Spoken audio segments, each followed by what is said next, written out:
You're listening to From the Horse's Mouth, intrepid conversations with Phil Fersht.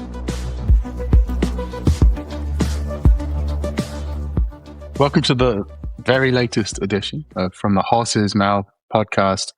I'm your host, Phil Fersht, and joining me today is somebody I think I first met back in around 2002, I think it was. And we managed to stay in touch as kind of friends and peers over the course of the last couple of decades. So it's great to have him finally join this podcast. And Ritesh Idnani, you've had a unique career across both services and software. So looking back, what has been the most important lessons you've learned along the way until your current role running Firstsource? Maybe talk a little bit about maybe who are the people who influenced you the most and some of the defining moments that have really shaped your career today. Well, thanks for having me, Phil. And sometimes knowing how long we've known each other is almost a giveaway for how old we are. But no, hopefully we've seen the trials and tribulations of the industry itself, right? I know when your pictures predate the iPhone, Yeah. No, but it's been an interesting journey. I'd like to believe that I've had a career that almost has swung between two poles, if you will, right? On one hand, running the operational engine of large services businesses, and on the other hand, trying to build something new from a blank page itself, right? So they've oscillated between both these extremes in a way. And if you go back career-wise, my formative years in Citigroup and Infosys were really the foundation to where I find myself today. And particularly if you go back in time to Infosys itself, right, growing that business from what was a $100 million business, having a front seat, if you will, to seeing the growth from then to an $8 billion business was quite a journey, including seeing the early years of what BPO would become. But if you look at the last decade, that decade that followed was almost different in a way, because I spent my time with a firm called ISGN, went from there to Seamless Health, went from there to Tech Mahindra, and then Unifor. But in a way, if you now go back in time and abstract it out, each was a different bet on a certain layer of the services stack itself, right? Whether it was vertical software, whether it was healthcare services, whether it was design and digital, or whether it was conversational AI. And now when I look back, from a journey perspective, what it's really taught me is three things, right? Number one, just being very comfortable with ambiguity. And I go back in time to probably one of my first formative experiences, when I was sent to Citibank in Calcutta to manage their foreign exchange operations, at the tender age of 23. This was an operation I'd never run. It was in a unionized environment, and I was replacing somebody twice my age. I had to learn the darn thing from scratch. And I think what that teaches you an enormous comfort with ambiguity, which eventually I recognized was a superpower, if you will, for me, from my vantage point. I think the second thing that I would say is speed beats perfection. And my colleagues at Firstsource will testify to that in some form or fashion, where I keep telling them that speed is the enemy of perfection. Get me something half baked, and that will go a longer mile than waiting forever to get the perfect story being told. I'd rather get something half baked and iterate. And I think that lesson probably holds true even more so in today's day and age, given that speed is a competitive moat, if you will. And third, I think, is be a partner of relevance, not necessarily a partner of scale. I mean, clients today don't necessarily need you to be the biggest player in town, but what they want you to be is the most relevant for the problem that they're looking to solve. And I think if you're able to continuously bring these three to the table, I've seen that they hold you in good stead. It's interesting talking about you don't have to have everything fully baked before moving forward, right? And obviously today feels like an inflection point. Some people say it feels like 99 all over again, with what we've seen happening with AI and its impact on people-driven services and people and scale and all these sorts of things.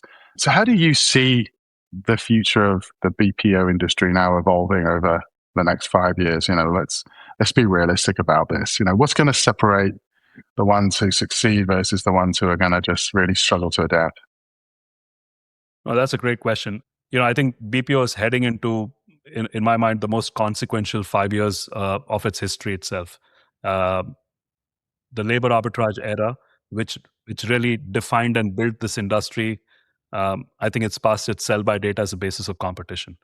Uh, and I know you, Phil, you framed this correctly as the services as a software era itself, and I think that framing is absolutely correct, right? What I would add though is that the winners and losers here will not be separated by whether they adopted AI or not. Everybody's adopting AI, but I think they will be separated by whether they've had the courage to cannibalize their own model before somebody else did it for them.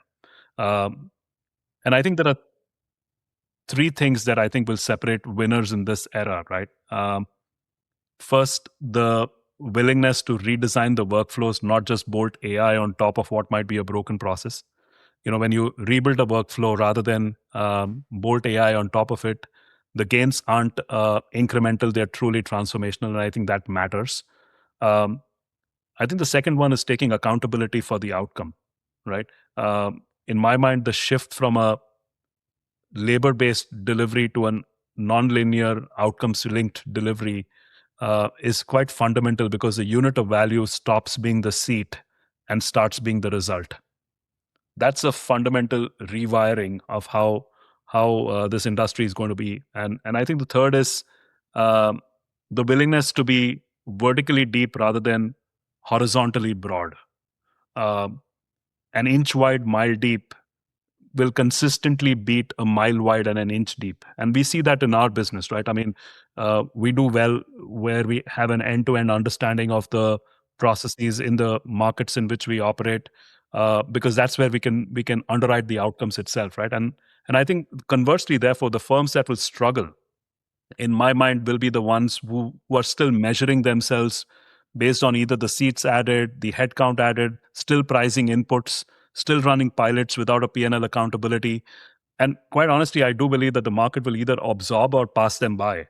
There is no soft landing for a labor first model in the current environment that we are in. And I think that's going to be the harsh reality that I think we're all going to encounter. Yeah, I mean, it's interesting. I had our advisory board meeting yesterday, and some folks on there you'll know well, like Frank D'Souza, Tiger, people like that. And we were sort of talking around the deflationary impact on share prices on services firms. And, there was a common view that there's an absence of the CEOs in the public services firms acknowledging AI's deflationary impact and not having a strong narrative that would boost stock prices.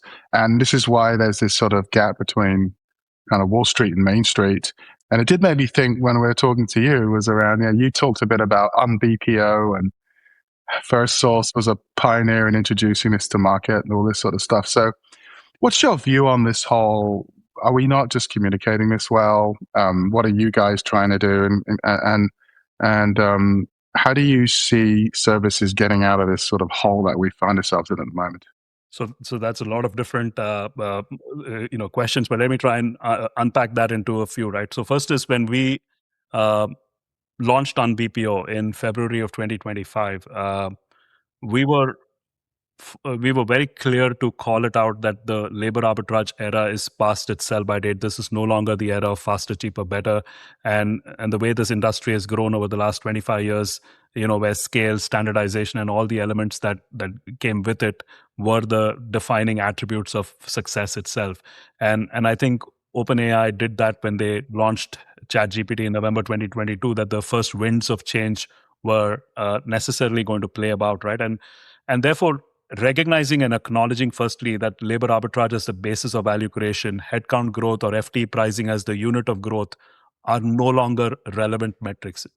If you're in a state of denial around that, I think that itself is a challenge. And I'll come back to the point around, how do you therefore manage or interact with investors, given that this context is significant because the last 25 years the industry has operated in this manner itself, right? I mean, I still know when I go and meet with institutional investors, they're sitting out there with a model and they're saying, "Have you guys added headcount?" Because they're looking to plug it in an Excel spreadsheet and then use that as a lead indicator of revenue growth itself, and that model's got to shift, right?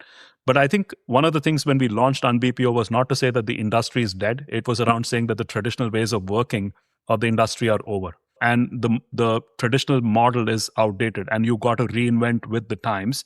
And the fundamental question that we were looking to ask there is that what do you do when when this industry pivots around intelligence and not labor as the primary unit of value creation? And I think that's a fundamental shift that I think we've all got to recognize. And I think over a period in time, people are starting to smell the coffee, wake up and smell the coffee and say that, hey, that is the case. Now, one of the things that we ended up doing along with this is also saying that UnBPO is not enough. So we launched what we called as intelligence that operates. And the thesis behind that was to say that we will be the full stack partner. We will design the operating model. We will go out there and build the intelligence layer. We will run this in production, but we'll also put our name on the outcome and we'll underwrite the same. And the idea that, I mean, I was very clear in this. If we can't underwrite the result, then we can't put our name behind the same. And then when we launched Kairos, the idea behind that was to say that it's an embedded agentic operating system. It's not a layer that's added just on existing operations, but it's integrated with them. And this was critical because in a way it was intended to say that it's model agnostic. Any model can work with it. Number two, it doesn't matter. You're not looking at seats, but outcomes. And third, and this is the part that I think you've pushed everybody. I know I've seen some of your previous podcasts. You pushed every CEO on is, what does it mean in your environment? Have you run it on yourselves? And we ran it on ourselves before we brought it to market, right? Because if it didn't perform well in our own operations, we didn't have a stake in the ground to claim and run it in anybody else's, right? And we've seen some pretty astounding results with the same. We ran this for a UK fintech where we've seen more than 80% plus faster KYC boarding. We saw this in the health system where denials rates have gotten remarkably better. And these are critical, right? Because the key thing to recognize in this environment is that AI agents are almost like a surgeon. A surgeon is only as good as the operating room around them. And I think with Kairos and with intelligence that operates, where we wanted to bring ourselves is to say that Firstsource will bring the operating room to you. The AI agent layer will be commoditized over a period in time, and that's not where the differentiation is going to happen. But going to the other point that you made about the investor side itself. Look, I know you called it around I read this LinkedIn post about what you said around the J curve itself, and I think that's exactly right. I would only add one wrinkle to it, right? Inside our business, we're not necessarily seeing what I would call as a clean J curve, but what I would call almost as a K-shaped growth dynamic. Let me unpack that in terms of what it means. On one hand, the traditional steady state business will continue to keep declining as clients shift away from labor-based pricing to more nonlinear commercial models. But on the other hand, you're going to sign up new transformative deals, but those deals don't necessarily follow a linear ramp curve itself, if you will. They're transformative. They ramp in phases, unlike traditional steady state work. So while they strengthen long-term revenue visibility and durability, revenue conversion is typically spread over a longer period. Now, that's an important one to bear in mind and explain to investors, because it's extremely critical to change what the leading indicators are. Headcount growth is no longer a proxy for growth. And we started talking about this in our previous earnings call. We said two new metrics are important: the percentage of revenue you get from nonlinear constructs, and number two is the revenue per employee. Just as an example, our revenue per headcount, revenue per employee is up about 12% over 2 years. And we expect that to widen actually going forward because we are tracking that like a hawk. Number two is be honest about the staggered ramp with investors. The revenue is not necessarily gone. It might get deferred over 1 or 2 quarters or thereafter. What investors will tolerate is a reshaped revenue curve. What they will not tolerate is surprises. I think the hardest part here is internal, more than anything else. Telling your sales force, your solution leaders, your operating leaders that the old commercial constructs are over. The cultural change is the real J curve, and it precedes the financial one, right? I think if you're able to consistently do that, the investor community gets around you. What they don't like is surprises, because surprises kill multiples. It's kind of like we talk about services as software, and it's really this whole dynamic of how do you scale a solution, which is what investors care about. And it feels like what you've said is right, is cultural, is that we're selling a full stack, we're selling a platform. And it's like, I remember SAP back in the days of growth, particularly where no one seemed to realize that SAP itself had like a $7 billion consulting business to help clients benefit from SAP. But the whole business was centered around selling a platform. Why can't we make that shift in the services industry towards selling like a stack or a platform? And then the mindset needs to be, we're servicing this platform to our clients, and we need to price accordingly around the platform. We need to price around the value, not around the people anymore. Is that what you're saying when you think about the cultural shift? We have to start thinking about selling the stack, not selling the people. Yeah, I think it is, and it'll go back to something which I've been fortunate through the course of my professional career to be both on the software and the services side, right? And I think, in a way, when you look at how these two ends of the spectrum operate, they're fundamentally different, and I think both software and services firms can learn a lot more from each other than otherwise, right? So, I mean, if I were to go back and reflect on how these industries have built themselves and where services can potentially take a leaf out of, you get the example of SAP and the consulting business that they had built, and so on and so forth. But if you take the services businesses and say, what can they take a leaf out of traditional software firms, right? First is a product mindset. Services businesses haven't been built with a product mindset, right? Software firms intentionally build version 1.0, which is not complete, and then they iterate, right? Services firm try to ship 1.0 almost perfectly as a statement of work. I mean, that's a fundamental difference in terms of how these two archetypes have evolved over a period in time, right? The second is, software firms think about this almost as a compounding architecture, right? Because they design it in such a way that every customer makes the next customer cheaper. That's how the SaaS business evolved, right? The SaaS business was all about why were investors giving a high premium from an ARR standpoint? Because they said, you keep adding customers, and over a period in time, the incremental cost of adding that is or the marginal cost of adding that keeps coming down, right?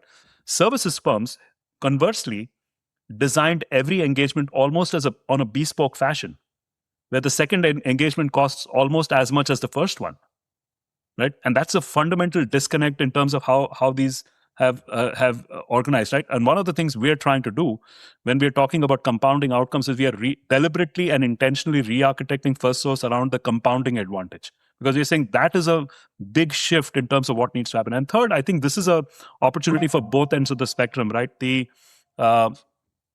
services firms have traditionally build on a time and material basis. 75% of this industry is still time and materials, and that's a problem, right? But conversely, you also have software firms which are subscription-led, ARR-led, right? And there is a vast middle which is around the non-linear side that services has barely begun to inhabit, right? So I think that's the challenge that's there.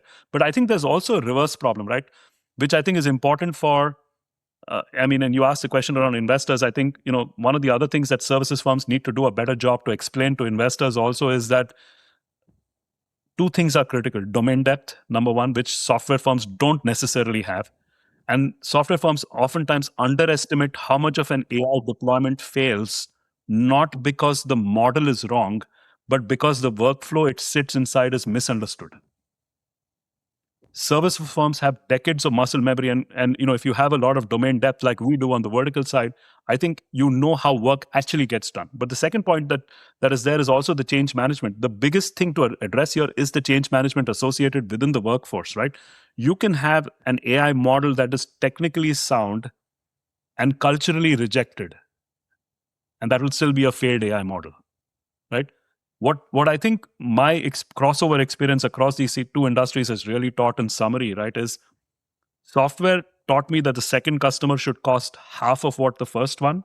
Services has taught me that no model survives a workflow that it doesn't understand. I think the firm of the future is one that speaks both languages. Do you think because of this convergence, I mean, we've seen the valuations of services firms, especially those on the US market, absolutely plummet.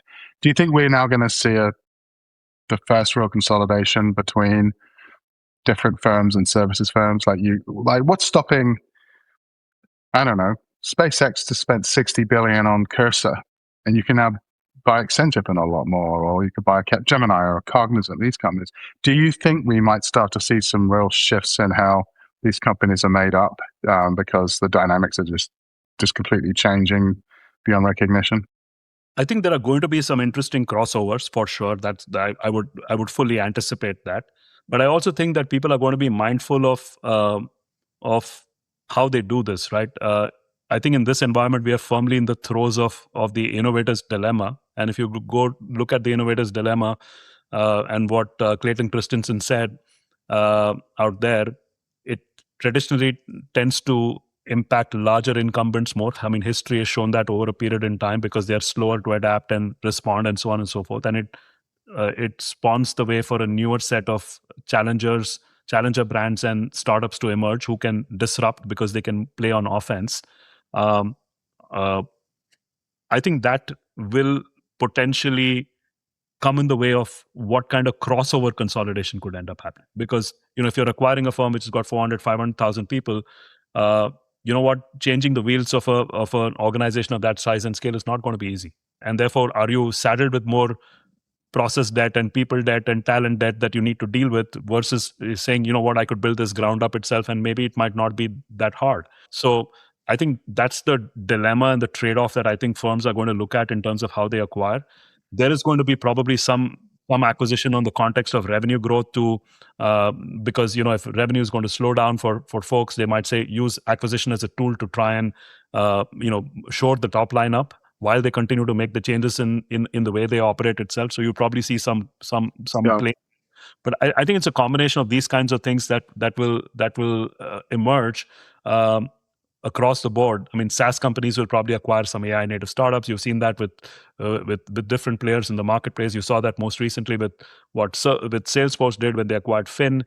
You're going to see more and more of interesting crossover plays that could emerge, but that's going to be the opportunity. So 4 or 5 years out from now, this industry is not going to look very similar to how it does today. I think there's going to be a lot of change. Yeah, and you're putting more thoughts in my head as we go through this conversation. But we put out a lot of that research on the cost of enterprise debts, like talent debt, people debt, data debt, tech debt. The one thing I think we're discounting here, which you've really highlighted, is a lot of this debt is sitting within service providers.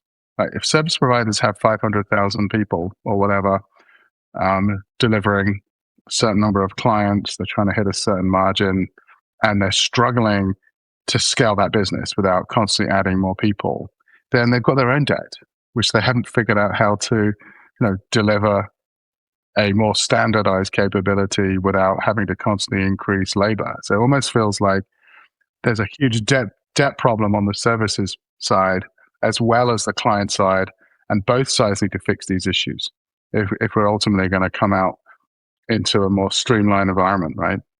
And I think it's important to understand in the context of how automation itself has evolved over a period in time, right? Because what we're experiencing now is, I think, fundamentally different, right? So let's go back in time to how this industry has evolved and why this time is different, right? The last 20, 25 years, you've seen different waves of automation, right? We started off doing some stuff on the point solution side. There was workflow automation. RPA was I remember, I mean, you were at the forefront of coining RPA and getting it, recognized out there. But, the different waves all gave you some incremental benefits. But what they did is they did stuff faster, cheaper. But the work of the nature of work was of the same shape. And I want to put that same shape almost in quotes, right? I think what we're experiencing now with generative AI and thereafter with agentic AI is the first wave which changes the shape of the work itself.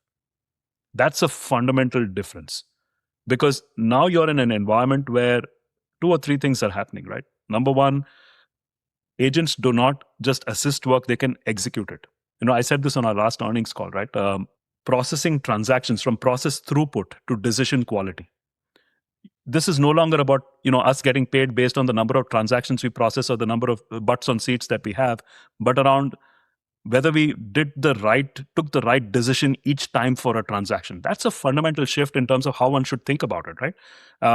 And third is the fact that learning is compounding. I mean, I referenced it earlier also, right? When we do work for the first time, we gather information about it, then becomes a compounding advantage when we do the same process for a second client and a third client and a fourth client. That's a fundamentally different economics, right?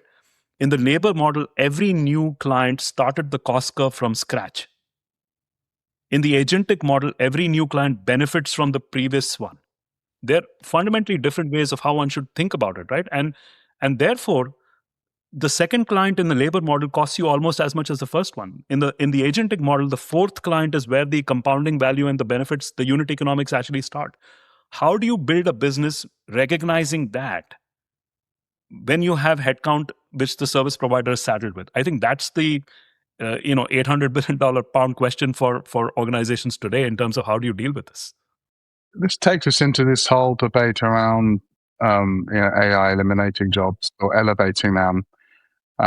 You've had a few years' experience doing this, and I know you're personally very, very involved in these tools. But what do you think the workforce of a leading services company is going to look like in 5 to 10 years' time, based on everything that you've seen in the last couple of years? There's a lot of talk around AI eliminating jobs. There's also a lot of conversation around AI elevating jobs, and the honest answer is actually both these things will happen. Some jobs will disappear, some jobs will get elevated, and new jobs that don't yet have names will get created. That's just the nature of how this is likely to evolve, right? What I would start off by saying that anyone who says that in this industry that AI is only additive is selling snake oil, and anybody who says that AI is only subtractive doesn't understand the demand side of the equation. I think both these things can kind of coexist in a way, right? Given that context, right, 5 or 10 years out, in my mind, there will be three or four things that will be probably true about the workforce of a services company, right? Number one, fewer people, but doing higher value work per unit of revenue.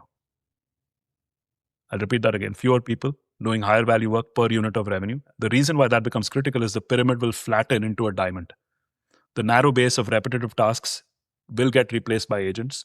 The expanded middle is where the new jobs lie. And these new jobs could be people who are workflow architects, people who are AI trainers, people who are decision auditors, people who are context and policy engineers. Some of these are just starting to emerge from the woodwork now, right? But this entire notion of fewer people doing higher value work per unit of revenue will become accepted, certainly for the successful services companies of the future. I think the second part of it is domain depth will become the single most valued credential. And I want to elaborate on that, right? Generic process knowledge is going to be table stakes. The AI model spits it out today. I mean, you go and ask your favorite frontier lab and you want to understand a workflow process, it's going to give you the basic stuff. AI has that today. But knowing how a Medicare claim moves through a payer, that is a scarce skill. So I think that's where the rubber meets the road and the domain depth becomes the single most valued credential. And I think the third thing that I think is going to be a differentiator for successful companies as they, or the workforce of a services company is accountability will replace activity as the measurement of contribution. Today I'm, already asking our employees, every single day, what value did you add to your customer today, right? This is not about what activities are you supporting. If you're in a contact center, it's not about how many calls did you take, what's your average handle time. I mean, those metrics are relevant. They're activities. It's not to take away from that, but they're input metrics. They belong to the agents. I would say the value metric belongs to the human. And I think that if you start thinking about the the workforce of a services company is 5 to 10 years out, these three things have to be critical. Fewer people doing higher value work per unit of revenue. Number two, domain depth. And number three is the ability to think about accountability replacing activity as a measurement of contribution. These are fundamental shifts. This is not the way this industry has grown over the last 25 years. So how do we make this change? It's easy enough to talk about this is what this, the middle is going to become the new orchestration layer. We're going to change how we operate. The middle management's not going to be like a relayer of information up and down the stack. So surely then this moves to leadership, right? In terms of how has AI changed, like firstly, one, how you personally operate as a CEO? And how does this change how you work with your leaders within your company so you can make this evolution that you're talking about? So a few changes in terms of how I operate itself, right? First is, I do run my thinking through AI now daily. Whether it's preparing for an investor call, whether it's reviewing the structure of an acquisition target, whether it's stress testing a board narrative, I use AI as a first pass collaborator, not for the answer, but for the better question. And I think that's the important differentiation that I want to call out, right? The folks who are using AI to generate output are missing the bigger picture. AI's gift to a CEO is provocation, not production. Use it to ask you the question you didn't think to ask. And I think that's one fundamental thing in terms of at least how I've been reflecting on this point itself. But the second thing that I think is critical is I've shortened my own decision cycles almost intentionally itself, if you will, right? AI has compressed the time it takes from question to draft. And oftentimes what it does is the temptation is to fill the time it gives you on your calendar back for more meetings. I've almost done the reverse counterintuitively to say, can I extend my thinking time? Right? The CEO of a services firm in 2026 cannot afford to make the decision the same way that he or she did in 2022. Right? And third, I think is I've made AI fluency almost a non-negotiable for my leadership team itself. Right? You cannot lead an AI-first organization if your own AI literacy is below the median of the room. That's a problem straight off the bat. Because how's technology if you're challenged by the technology yourself, right? And the reason why it's important is because the team can tell. They know, if somebody's not getting it, right? Therefore, my advice to our leaders is first and foremost, use it daily. Use it on your own calendar. Use it for your meeting. Use it on your writing. Use it on your decisions. But second, also be very honest about what you don't know and learn in public with your team. And that's perfectly fine. We have a bunch of, some of these young kids who've joined us, computer science grads. I spend time with them every week. And I say, what are you guys working on? What else should we be thinking about? And sometimes it's just a question of getting a reverse osmosis from them when, you just learn from some of these kids and they actually give you a heck of a lot of energy by just the various things that they are trying out and tinkering with and so on and so forth. And I think the third thing that I would say is commit. I mean, this sounds cliched, but committing to lifelong learning in this environment has become even more critical because the shelf life of certainty has never been shorter. So I think from that vantage point, we don't really have too many alternatives. So, if a leader is not doing these three things on a consistent basis, I think they will struggle. Yeah, no, you're getting me thinking a lot. But it's also fun. These tools can be very frustrating, but they can be amazing at the same time. I mean, I can go to an analyst and say, "Oh, did you get Claude to write that with you?" And they'd be like, "Oh my God, no, it's all me, honestly." I went to one of my sales guys the other day and I said, "Great proposal. It reads very much like Claude." And he goes, "Fuck yeah, it's really good, isn't it?" And it's a total mindset thing because he's just thinking, I want to get this deal closed and this thing can help me get a proposal written. That's no secret, right? Whereas people who are like trying to use this as a knowledge tool, and I'd rather, that consultant or analyst turn around and said, "Yeah, how do you think I should use this tool better so I sound more authentic," or something like that. But I think it's a voyage of discovery as an organization. I mean, I like talking to my CFO as well. I'm like saying, you should really use this stuff in Excel. It's brilliant. Like I said, this has revolutionized my PowerPoint experience. I've been waiting 30 years to have something like this in PowerPoint, right? Absolutely. Couldn't agree more. Yeah. This has been a really honest conversation. I think a lot of people appreciate some of the views you've shared, and I did mean what I said earlier about I think CEOs in this industry just need to be more open about, hey, look, we're under siege. This model doesn't work anymore. We need to really change things up. And I'm not hearing enough of that. And I think hearing from you and just talk about UnBPO and things, I think it's bold. I think you're trying to sort of say to everybody, look, we're trying to get away from that model because we're trying to be something else. So being realistic, when we sit down in 2030, which isn't that far away now, what do you think would need to happen for you to say the services industry successfully reinvented itself and we didn't just see a lot of these companies crash into insignificance? What do you think would really need to happen, and let's say in the next sort of 12 to 18 months? We talked a little bit about lead indicators and what would start needing to change in terms of the narrative that CEOs are taking to boards and investors and employees in terms of how this is going to evolve. But I think if we are sitting down in 2030 and we say the services industry has successfully reinvented itself, I think three things would be probably true, right? Number one, a nonlinear commercial model would be the most dominant model. So think about that today. 75% of this industry is time and material. The fact that will start shifting is going to be critical. That needs to flip. The majority of revenue should come from a nonlinear model, nonlinear construct. Without that, the labor-first economics will keep us trapped. I think that's one key metric that I would hang my head on.